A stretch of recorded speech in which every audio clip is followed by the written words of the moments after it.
আসসালামু আলাইকুম সবাইকে। আমি মাহফুজুর রহমান সুজন, বিবির অনলাইন ক্লাসে সবাইকে স্বাগতম। তো আজ ইন্টারমিডিয়েট অ্যাকাউন্টিং এর আমাদের যে পার্টনারশিপের সেকেন্ড ক্লাস হইতেছে। তো পার্টনারশিপের সেকেন্ড ক্লাসে আজকে আমরা ম্যাথ সলিউশন করব। গত ক্লাসে আমরা যেটা শিখছিলাম সেটা হলো বেসিক একটা স্ট্রাকচার শিখছিলাম আমরা হলো অ্যাডমিশনের অঙ্কে। অ্যাডমিশন যেভাবে অঙ্ক করা সলিউশন করতে হয় সেই সম্পর্কে আমরা আলোচনা করছিলাম প্রথম ক্লাসে। তো আজ আমরা শিখবো হলো অ্যাডমিশন জাতীয় যে ধরনের পার্টনারশিপের অঙ্কগুলো আছে সেই অঙ্কগুলো কিভাবে সমাধান করা যায়। তো প্রথমে আমি যে অঙ্কটা এখানে সিলেক্ট করছি আপনাদের মাঝে সমাধান করার জন্য সেটা হলো আসছিল 2014 সালে ন্যাশনাল ইউনিভার্সিটি 2014 সালে আসছিল। তো এই অঙ্কটা আজকে আমরা সলিউশন করব। চলেন সবাই অঙ্কটা মনোযোগ করে সহকারে পড়ি এবং সলিউশন করার ট্রাই করি।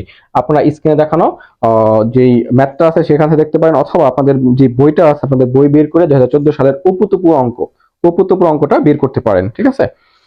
তো আমরা যে কাজটা করব, প্রথমে সুন্দরভাবে ম্যাথটা পড়বো, পড়ার পরে দেন আমরা সলিউশনে যাব। তো প্রথমে কি বলতেছে চলেন শুরু করি। এখানে প্রথমে বলতেছে যে Apu and Tapu are partners. তো অপু এন্ড তপু হলো দুজনে অংশীদার বা পার্টনার্স তারা। তো এখন বলতেছে হলো যে are partners of a firm sharing profit and losses in the ratio of 5:3। তারা যে মুনাফা বন্টন করবে অপু আর তপু, তাদের অনুপাত হবে হলো 5:3। তো 5:3 যখন অনুপাত বলে তখন আমাদের বুঝতে হবে যে 5 আর 3 যোগ করলে কত হয়। 5 আর 3 যোগ করলে আমরা জানি যে 5:3 এর মানে হলো অপু হলো 8/5 এবং তপু হলো 8/3। তো এটা দ্বারা ওই অনুপাত দ্বারা বোঝায় যখন অনুপাত থাকবো তখন আমরা কি করবো, দুটো অনুপাতে যোগ করব। তো 5 আর 3 8, 8 ভাগের প্রথম জন হলো অপু, দ্বিতীয় জন হলো তপু, তাহলে 8/5 8/3। এইভাবে আমরা অনুপাতটাকে চিহ্নিত করব বা বোঝার চেষ্টা করব। এরপর the following is the balance sheet of the firm is as 31 December 2014। এখানে যে ব্যালেন্স শিটটা আছে এটা হলো আমাদের 2014 সালে আছে, 14 সালের শেষে আছে। এখানে কি আছে ব্যালেন্স শিটে? ব্যালেন্স শিটে বলতেছে হলো আপনার অ্যাসেট সেকশনে বলতে আসলে বিল্ডিংস 70,000 টাকা, ফার্নিচার 10,000 টাকা, অ্যাকাউন্ট রিসিভেবল 10,000 টাকা, লেস আছে অ্যালাউন্স। অ্যালাউন্স হলো আসলে 700। অ্যালাউন্সকে আমরা বলবো পুরাতন। এটা হলো পুরাতন আমার অনাদায় পাওনা, যেটা 700 টাকা আছে। নিট হলো 9,300, ক্যাশ আছে 10,700 টাকা। এই টোটাল অ্যাসেট সেকশনে এই করাই আছে জিনিসগুলো। লাইবিলিটিতে যদি তাকাই, অ্যাকাউন্টস পেয়েবল, জেনারেল রিজার্ভ শুধু আছে, general reserve, capital, Apu and Tapu. এই হলো আমাদের ব্যালেন্স শিটের অংশ। প্রথমে আমরা এখান থেকে একটা জাবেদা দিতে পারি। কার জাবেদা দিতে পারি? আমরা যখন জার্নালের কথা বলি, যখন জার্নাল দিতে হয়, অঙ্ক যখন সলিউশন শুরু করি আমাদের ফার্স্ট কি দিতে হয়? জার্নাল দিতে হয়। তো জার্নালের প্রথম যে জার্নালটা আমরা দিব সেটা হলো রিজার্ভের। কার? রিজার্ভ। আমরা রিজার্ভের বলছিলাম কয়টা নাম? টোটাল 3টা নাম।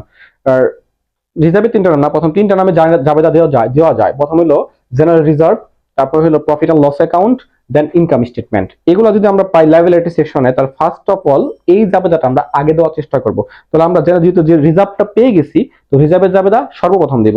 তো রিজার্ভ আছে কত টাকা? 20,000 টাকা। এই রিজার্ভের জাবেদা আমরা মুখস্থ কি শিখছিলাম? যে 1 নম্বর জার্নাল রিজার্ভের জন্য জাবেদা শিখছিলাম আমরা, রিজার্ভ ডেবিট 20,000। আর পুরাতন অংশীদার এখানে কে কে? পুরাতন অংশীদার হলো অপু, ক্যাপিটাল, আর তপুস ক্যাপিটাল। অপু আর তপু হলো ক্রেডিট। যথাক্রমে টাকাটা বের করবো। এখন এখন টাকা কত হবে? টাকাটা কিভাবে বের করবো? 20,000 কিভাবে আমরা বন্টন করবো? এই যে আমরা অনুপাত শিখছিলাম যে 8/5 8/3। তো 20,000 8 দিয়া ভাগ দিব আর 5 দ্বারা গুণ দিব। 20,000 8 দিয়া ভাগ 5 দ্বারা যদি গুণ দিই তাহলে আমরা যথাক্রমে তাদের টাকা পেয়ে যাব হলো 12,500 এবং 7,500।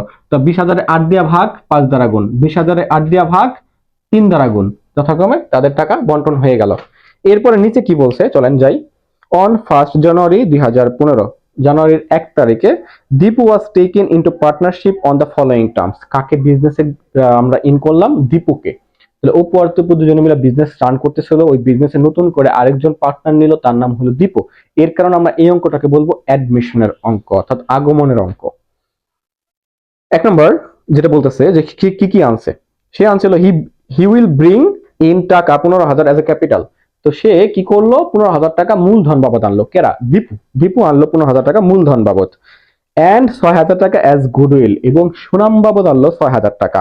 ফর, আর আমাদের 5/1 share in the future profit and losses. তাহলে ভবিষ্যতে কিসের আশায় আনলো? দুইটা জিনিস আনলো দীপু। দীপু আনলো হলো মূলধন বাবদ 15,000 টাকা এবং গুডউইল বাবদ 6,000 টাকা। এটা হলো ভবিষ্যতে যে মুনাফাটা বন্টন হবে সেখান থেকে ওই 5 ভাগের 1 ভাগ নিবে, লস হলেও নিবে, লাভ হলেও নিবে। এটা হলো দীপুর কন্ডিশন। তো দীপু দুইটা জিনিস আনলো, এই দুইটা জিনিসের জন্য আমাদের জাবেদা দিতে হয়। আমরা জানি যে নতুন কেউ আসলে তার জন্য একটা জাবেদা দিতে হয়। কি জাবেদা দিব? সে দুইটা জিনিস যেটা আনলো সেটা আনলো হলো ক্যাপিটাল আর গুডউইল। সো আমরা জাবেদা দিব হলো ক্যাশ। প্রথম 2 নম্বর জাবেদা এখন ক্যাশ ডেবিট। তুই আনলো হলো ক্যাপিটাল, তাহলে লিখবো দীপুস ক্যাপিটাল। ক্রেডিট কত টাকা আনছে? 15,000। এবং পাশাপাশি ওই একটা গুডউইল আনছে, যে গুডউইলটাকে আমরা নাম দিব premium goodwill. Premium goodwill. Goodwill আনছে 6,000 টাকা। তাহলে দুইটা জিনিস আনলো, ব্যবসায় টাকা বৃদ্ধি পাইলো, 15 আর 6 মিলা যোগ করে ক্যাশে বসবে হলো 21,000 টাকা। এই হলো আমাদের দীপু যে আনলো সেটার জন্য একটা জাবেদা দিলাম, যে দীপু মূলধন আনলো 15,000 এবং প্রিমিয়াম গুডউইল আনলো 6,000। এই দুইটা মিলে যোগ করে ক্যাশে যে 21,000 টাকা হলো। এখন আমরা জানি যে দীপু যেই গুডউইলটা আনে সেই গুডউইল প্রিমিয়াম গুডউইলটা বন্টন করে দিতে হয়, অর্থাৎ 6,000 টাকা কি করতে হয়? বন্টন করে দিতে হয় পুরাতন অংশীদারের মাঝে। সো এখন আমরা 3 নাম্বার জাবেদাটা এখান থেকে দিতে পারি, প্রশ্ন থেকে না, সরাসরি এখান থেকেই, যে প্রিমিয়াম গুডউইল যে 6,000 টাকা ছিল ওটাকে আমরা ডেবিট করে দিলাম এবং ওপুস ক্যাপিটাল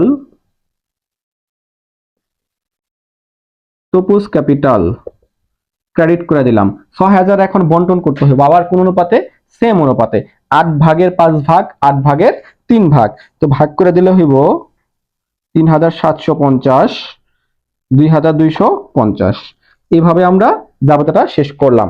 এরপরে যেটা বলতেছে যে 2 নম্বরে fixed assets will be revalued at 10% above balance sheet value. Revalued মানে পুনরায় মূল্যায়ন করা, যে পুনরায় মূল্যায়ন করলো স্থায়ী সম্পত্তি যেটা কিনা above balance sheet value. Above মানে কি? ঊর্ধ্বে। তার মানে ব্যালেন্স শিটে যেই সম্পদের কথা বলা আছে তার চাইতে নতুন করে সম্পদের মূল্য বৃদ্ধি পাইছে। সম্পদ যদি বৃদ্ধি পায় আমাদের জাবেদা দিতে হয়, আমরা জানি। তো অ্যাসেটস বৃদ্ধি পাইলে জাবেদা কি হবে? তার আগে বলি ফিক্সড অ্যাসেট এখানে কয়টা আছে। আমরা যদি ব্যালেন্স শিটে তাকাই, ফিক্সড অ্যাসেট আছে 2টা। একটা আছে আমাদের বিল্ডিং আর একটা আছে আমাদের ফার্নিচার। সো আমাদের 2টা জাবেদা একসাথে দেওয়া যাবে, যেহেতু ফিক্সড অ্যাসেট একসাথে বৃদ্ধি পাইছে। ফিক্সড অ্যাসেট বৃদ্ধি পাইলে আমরা জাবেদা দিতে পারি বিল্ডিং ডেবিট এবং ফার্নিচার ডেবিট। ফার্নিচার ডেবিট এবং revaluation credit. Revaluation credit. So এখন টাকার হিসাবে আসি। রিভ্যালুয়েশন ক্রেডিট করার পরে টাকা যদি বলি আমি, এখানে টাকা হলো 10% বৃদ্ধি পাবে। তাহলে বিল্ডিং এর টাকা আছে 70,000, 10% করলে ওর টাকা হবে হলো 7,000। আর ফার্নিচারের টাকা আছে 10,000, 10% করলে হবে 11,000। দুইটা মিলে 8,000 টাকার একটা জাবেদা দিলাম রিভ্যালুয়েশন নামে। ওকে, এরপরে বলতেছে 3 নম্বরে যে allowance for bad debts it's to be increased at 10% to 10%। তাহলে ব্যাড ডেটস বৃদ্ধি পাইছে। তো ব্যাড ডেটস যখন বৃদ্ধি পায় তখন আমাদের একটা কি দিতে হয়? জাবেদা দিতে হয়। তো ব্যাড ডেটস এর এখন একটা জাবেদা আমাকে দিতে হবে। তো ব্যাড ডেটস এর জাবেদা কি দিব? ব্যাড ডেটস এর জাবেদা আমরা মুখস্থ করে ফেলি, হ্যাঁ। তো ব্যাড ডেটস এর জাবেদা সবসময় একই রকম হয়। তো ব্যাড ডেটস এর জাবেদা হবে হলো আমাদের রিভ্যালুয়েশন ডেবিট এবং account receivable credit. Bad debts লিখলেও হবে, আমি এখানে অ্যাকাউন্ট রিসিভেবলটা লিখতাছি। আচ্ছা, এখন টাকার হিসাবে আসি। টাকার হিসাবে যদি আসি, আমি বলবো টাকা কিভাবে বের করব। টাকা বের করার জন্য আমাদের যে কাজটা করতে হবে সেটা হলো আমাদের এখানে যে অ্যাকাউন্ট রিসিভেবলের টাকা আছে, মূল টাকা অর্থাৎ 10,000 টাকার উপরে আমি পার্সেন্টেজ করব 10%। করার পর এখান থেকে পুরাতন 700 বাদ দিয়ে দিব। 10,000 উপরে 10% করলে 1,000, 1,000 থেকে 700 বাদ দিলে 300। এভাবে 300 টাকার এখানে জাবেদা বের করতে হবে। অর্থাৎ আমরা ইনকাম স্টেটমেন্টে যেভাবে করি সেম নিয়ম, হ্যাঁ। আমাদের কি করতে হয়? আমাদের জাবেদা করতে হয় হলো প্রথমে কিভাবে জাবেদা দিই আমরা, যে প্রথমে জাবেদা মুখস্থ করি, revaluation debit account receivable credit. টাকা বের করবো কিভাবে? মূল টাকার উপরে আমরা পার্সেন্টেজ করব এবং পুরাতন যে অন্যায় পাওনা আছে সেটাকে বিয়োগ করব, অর্থাৎ ক্রেডিট সাইডের অন্যায় পাওনাকে বিয়োগ করব, যেখানে আমাদের পুরাতন আছে 700। তো এই ছিল জাবেদা, এবং লাস্ট ওয়ান আরেকটা জাবেদা আছে, সেটা বলতেছে liability for notes discounted is to be created for 5,000 টাকা। এই লাইবিলিটি একটা দায় ফর নোটস ডিসকাউন্টেড, যেটা নোট ডিসকাউন্টের কারণে হয়েছিল, ইটস টু বি ক্রিয়েটেড সেটা সৃষ্টি হয়েছে ফর 5,000 টাকা। তাহলে দায় যদি সৃষ্টি হয় মানে বৃদ্ধি পাইছে, দায় বৃদ্ধি পাইলে আমরা কি জাবেদা দিব? দায় বৃদ্ধি পাইলে আমরা জাবেদা দিই রিভ্যালুয়েশন ডেবিট এবং লাইবিলিটিস ক্রেডিট। তো আমরা এখানে জাবেদা দিব। জাবেদা দেওয়ার জন্য আমাদের এই জায়গাটা খালি রাখা দরকার, একটু এখানে একটু খালি রাখলাম। তো আমরা এটা জাবেদা দিলাম 4, এটা দিছিলাম 5, এখন হলো 6 নাম্বার জাবেদা। 6 নাম্বার জাবেদাটা হবে হলো যে রিভ্যালুয়েশন ডেবিট, এবং আমাদের হবে হলো লাইবিলিটি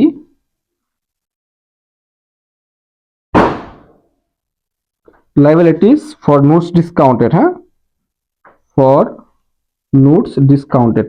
ওকে, টাকা যদি বলি 5,000 টাকা। তো এই ছিল আমাদের 6টা জাবেদা। 6টা জাবেদা দেওয়ার পরে আমাদের আরেকটা জাবেদা হতে হবে, সেটা হলো রিভ্যালুয়েশনের জন্য। ওই জাবেদাটা আমি ফাঁকা রাখবো। ওই জাবেদা এখানে 7 নাম্বার আরেকটা জাবেদা হবে, যেটা এখন দেওয়া পসিবল হবে না আমার পক্ষে। যদি দেওয়া সম্ভব, যদি যোগ বিয়োগ করি, আমি যেভাবে দিব না, না দিয়ে আমি কি করব, পরের স্টেপে চলে যাব। আমরা জানি যে আমাদের 4টা স্টেপে অঙ্কটা শেষ করতে হবে। প্রথমে জার্নাল এন্ট্রিজ, তারপর রিভ্যালুয়েশন, দেন পার্টনার্স ক্যাপিটাল অ্যাকাউন্ট, এবং লাস্ট ব্যালেন্স শিট।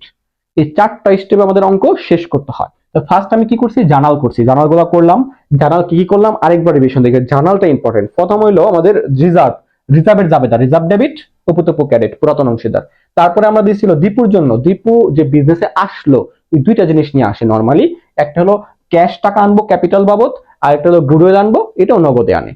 তো ক্যাপিটাল এবং গুডউইল দুইটা হইব ক্রেডিট, এবং ক্যাশ হইব ডেবিট। যে গুডউইলটা আনলো তার জন্য আরেকটা জাবেদা দিলাম, গুডউইল হয়ে গেল ডেবিট, পুরাতন অংশীদার অপুতপু হলো ক্রেডিট। এরপরে আমাদের পরবর্তী যেখানে বলছে, যেভাবে বলছে ওই জাবেদা দিগুলো দিছি আমরা। ফিক্সড অ্যাসেটস রিভ্যালুড করছে, যেটা অ্যাবভ হয়েছে, অ্যাবভ মানে বৃদ্ধি পাওয়া, বৃদ্ধি পাইলে সম্পদ জাবেদা দিছি। এরপরে আমাদের অ্যালাউন্স ফর ব্যাড ডেটস বলছে, ব্যাড ডেটস হলে সম্পদ হ্রাস পায়, আমরা জানি দেনাদার কমে যায় মানে সম্পদ কমে যায়, তার জন্য আমরা জাবেদা দিচ্ছি revaluation debit, account receivable credit, টাকাটা বের করে নিচ্ছি। এরপরে আমাদের লাস্ট ওয়ান হলো লাইবিলিটি সৃষ্টি হয়েছে, লাইবিলিটি সৃষ্টি হলে একটা জাবেদা দিতে হয়, লাইবিলিটি দায় বৃদ্ধি পাইছে, দায় বৃদ্ধি পায় revaluation debit, liabilities for notes discounted credit. এই টোটাল 6টা জাবেদা দেওয়ার পরে আরেকটা জাবেদা সবসময় ফাঁকা রাখতে হবে, সেটা হলো রিভ্যালুয়েশনের জন্য একটা জাবেদা রাখতে হবে, যেটা আমরা রিভ্যালুয়েশন খতিয়ান করার পরে, অ্যাকাউন্ট করার পরে আমরা জাবেদাটা দিব, এখানে 7 নাম্বার। তো খতিয়ানটা সেরে ফেলি এখন। খতিয়ান যদি ছাড়তে চাই, প্রথমত আমাদের কি করতে হবে, খেয়াল করেন, আমরা জাবেদা থেকে কিন্তু খতিয়ান করতে পারি। প্রথমত আমাদের খুঁজে বের করতে হবে যে কোথায় রিভ্যালুয়েশন আছে। তো রিভ্যালুয়েশন নাই নাই নাই, 3 নাম্বার 4 নাম্বারে আছে, 4 নাম্বারে আছে, 5 নাম্বার আছে, এবং 6 নাম্বার আছে, 3 জায়গায় আছে। তো প্রথমে রিভ্যালুয়েশন আছে ক্রেডিট সাইডে। তো ক্রেডিট সাইডে থাকার কারণে টাকাটা হবে ক্রেডিট, নাম হবে বিপরীত বিল্ডিং এবং ফার্নিচারের। তো নাম হবে বিল্ডিং এবং ফার্নিচার। তো বিল্ডিং এবং ফার্নিচারের যথাক্রমে টাকা হলো 7,000 আর 1,000। এরপরে যদি যাই, রিভ্যালুয়েশন আছে ডেবিটে 300। তো রিভ্যালুয়েশন লিখলাম ডেবিটে 300, নাম হইব অ্যাকাউন্টস রিসিভেবল। এরপরে 6 নাম্বারে ছিল ডেবিটেই 5,000 টাকা, লিখলাম 5,000, নাম হইব লাইবিলিটি। ওকে, এখন আমরা জানি যে দুই পাশ যোগ করে মিলাতে হবে। তো দুই পাশ যখন যোগ করে মিলাতে যাব, তখন দেখবো এই পাশে 8,000 হলো ক্রেডিটে, কিন্তু ডেবিটে 8,000 হলো না, হলো 5,300। কিন্তু আমাদের দুই পাশ তো মিলাতে হবে। 8,000 এই পাশে 8,000 হওয়ার বিধায় কারণে এই পাশে 8,000 নামাইলাম। এখন আমার টাকা কত কম পড়ে সেটা আমাদের বের করতে হবে। তো টাকা কম পড়ে হলে আমাদের 8,000 থেকে যদি 5,300 বাদ দিয়ে আমার 2700 টাকা এখানে কম পড়ে। এই 2700 টাকা যে কম পড়লো, এই 2700 টাকাকে আমরা বন্টন করে দেব পুরাতন অংশীদার অর্থাৎ অপু এবং তপুর মাঝে। তাহলে এই টাকাটা বন্টন হবে অপু এবং তপুর মাঝে। কিভাবে বন্টন হবে, সেম রেশিও 5:3, অর্থাৎ 8 ভাগের 5 ভাগ, 8 ভাগের 3 ভাগ। এইভাবে আমরা টাকাটা বন্টন যদি করে নেই, তাহলে আমাদের কত টাকা হয় দেখি। আমাদের টাকা হবে যথাক্রমে 1,688 এবং 1,012। কিভাবে বের করলাম, 2700 টাকারে 8 ভাগের 5 ভাগ, 2700 টাকারে 8 ভাগের 3 ভাগ, এইভাবে বন্টন করে নিলাম। এখন প্রশ্ন হলো, এই যে এখানে তো আমাদের খতিয়ানে রিভ্যালুয়েশনের অ্যাকাউন্টে, অর্থাৎ খতিয়ানে আমাদের এই অপুতপুর নামটা আসলো, কিন্তু জাবেদা কি আছে, নাই। তাহলে এখন জাবেদায় আমরা কিভাবে এটা দিব? খেয়াল করি, আমরা যদি নিয়মটা জানি যে খতিয়ানের বিপরীত সাইডে নামটা হয়, তাহলে আমাদের যেহেতু টাকাটা আছে ডেবিট সাইডে, তাহলে উপটুকু হয়ে যাব ক্রেডিটে। আর কার্ডটা করতে আসছি রিভ্যালুয়েশন, রিভ্যালুয়েশনের উপর ডেবিট। সো 7 নাম্বার যে জাবেদা, রিভ্যালুয়েশন ডেবিট কত টাকা? 2700 টাকা। আর অপু এবং তপু ক্রেডিট যথাক্রমে, ক্রেডিট টাকা হবে কত? 1688 এবং 1012। এইভাবে আমাদের জাবেদা পর্ব শেষ করতে হবে। 7টা জাবেদা টোটাল হইলো এখন এই জায়গায়। তো আমাদের রিভ্যালুয়েশন, প্রথমে জাবেদাগুলো শেষ করলাম, দেন রিভ্যালুয়েশন অ্যাকাউন্ট করলাম। রিভ্যালুয়েশন অ্যাকাউন্ট থেকে এই জাবেদা থেকে আরেকটা জাবেদা দিলাম আমরা। এখান থেকে কি দিলাম? রিভ্যালুয়েশন অ্যাকাউন্ট নামে, যেহেতু টাকাটা আছে ডেবিটে, রিভ্যালুয়েশন অ্যাকাউন্ট ডেবিটে টাকাটা বসলো, উপুতুপু জায়গা লগা ক্রেডিট সাইডে। এভাবে আমাদের খতিয়ান থেকে জাবেদা করা যায়। এরপর আমাদের যেটা জিনিস করতে হবে, পার্টনার্স ক্যাপিটাল অ্যাকাউন্ট। এখন পার্টনার্স ক্যাপিটাল অ্যাকাউন্ট কিভাবে সম্পন্ন করতে হবে? পার্টনার্স ক্যাপিটাল অ্যাকাউন্ট করার ক্ষেত্রে একদম খুবই কেয়ারফুল থাকতে হবে, এটা ভুল হলে কিন্তু আমাদের অঙ্ক ভুল হয়ে যাবে। তো প্রথমে যে জিনিসটা করব, আমরা পার্টনার্স ক্যাপিটাল অ্যাকাউন্টের জন্য ব্যালেন্স বিডি টাকা লিখবো। তো ব্যালেন্স বিডি টাকা কোথায় পাবো? ক্রেডিট হবে ব্যালেন্স বিডি। ব্যালেন্স বিডি টাকাটা থাকবে আমাদের প্রশ্নে। আমাদের প্রশ্নে যে ব্যালেন্স শিটে উপতুপুর নামে ক্যাপিটাল ছিল 20,000 এবং 30,000। 30,000 ছিল হলো অপুর, আর তপুর ছিল 20,000। এটা যথাক্রমে ব্যালেন্স বিডি নামে বসায় নিলাম। ঠিক আছে, এরপর আমরা চলে যাব হলো আবার জাবেদায়। তো জাবেদায় প্রথমে দেখবো যে ক্যাপিটাল লেখাটা কোথায় আছে। উপতুপু দীপু যেখানে থাকুক না কেন ক্যাপিটাল লেখা সেটাই আসবো। তো প্রথমে ক্যাপিটাল আছে হলো উপতুপুর নামে ক্রেডিট সাইটে, নাম আছে বিপরীত রিজার্ভ, তাহলে ক্রেডিটে যাবে টাকা, নাম হবে রিজার্ভ। অপুর ঘরে যাবে হলো 12,500, দীপুর ঘরে যাবে 7,500। অপু আর তপুর ঘরে, দীপুর ঘরে নাই, সরি। এরপরে দ্বিতীয় জাবেদার মধ্যে ক্যাপিটাল লেখা আছে একটা, ক্যাপিটাল হলো দীপুর নাম লেখা, দীপুর ঘরে টাকা যাবে 15,000, নাম হবে বিপরীত ক্যাশ।